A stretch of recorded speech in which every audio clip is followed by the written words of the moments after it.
Hello दोस्तों, आज मैं नाश्ते में बना रही हूँ बर्गर और इसी नाश्ते के साथ साथ आप लोगों को एक खूब अच्छी सी कहानी सुनाती हूँ। एक चिड़िया ने अपने घोंसले में 2 अंडे दिए। उसके अंडों की लालच में एक बिल्ली उसके घोंसले के पास आती है और उसके अंडों पर झपटती है। उसके अंडों को खाने की कोशिश करती है। चिड़िया अपने बच्चों को बचाने के लिए बिल्ली से हाथ पैर जोड़ती है कि बिल्ली मौसी, मेरे बच्चों को छोड़ दो। ऐसा कहकर चिड़िया बिल्ली से अपने बच्चों को बचाने के लिए मिन्नतें करती है।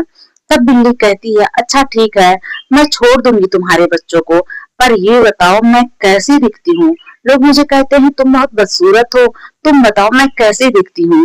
तो चिड़िया कहती है, मौसी तुम तो बिल्कुल सूरज जैसी, चांद जैसी, इतनी सुंदर जैसे 9 गांव की ठकुराइन।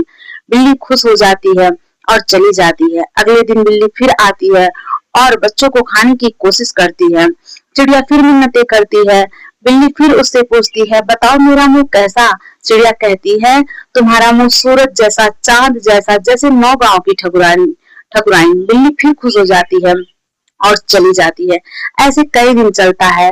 फिर एक दिन चिड़िया के बच्चे उड़ने लायक हो जाते हैं और उस दिन जब बिल्ली आती है और कहती है, बताओ मेरा मुंह कैसा? तो चिड़िया कहती है, तुम्हारा मुंह सूअर जैसा, गधी जैसा, तुम दुनिया में सबसे बदसूरत। ऐसा कहते ही बिल्ली गुस्से में उसके बच्चों पर झपटती है और चिड़िया तुरंत अपने बच्चों को लेकर फुर्र हो जाती है और बिल्ली खिसियाकर देखती रह जाती है। मोरल ऑफ द स्टोरी ये है कि जब व्यक्ति का समय सही नहीं होता तो उसे बहुत ही समझदारी से काम लेना पड़ता है और चिड़िया ने वही किया।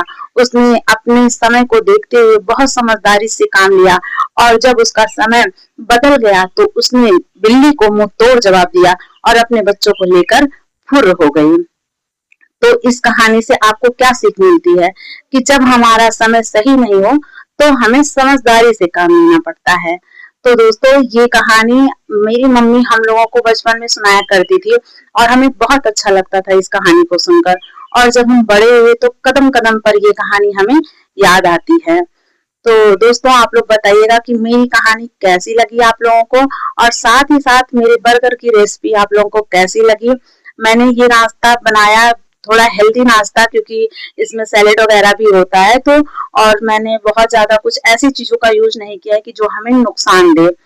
गर्मी बहुत ज्यादा है तो उसका ख्याल रखते हुए इस नाश्ते को मैंने बनाया है। तो दोस्तों, आप लोग इस कहानी को और लोगों को सुनाइएगा और इस मेरे बर्गर की रेसिपी आप लोग को कैसी लगी जरूर बताइएगा। ये स्टोरी कैसी लगी जरूर बताइएगा कमेंट बॉक्स में। धन्यवाद दोस्तों, बाय बाय।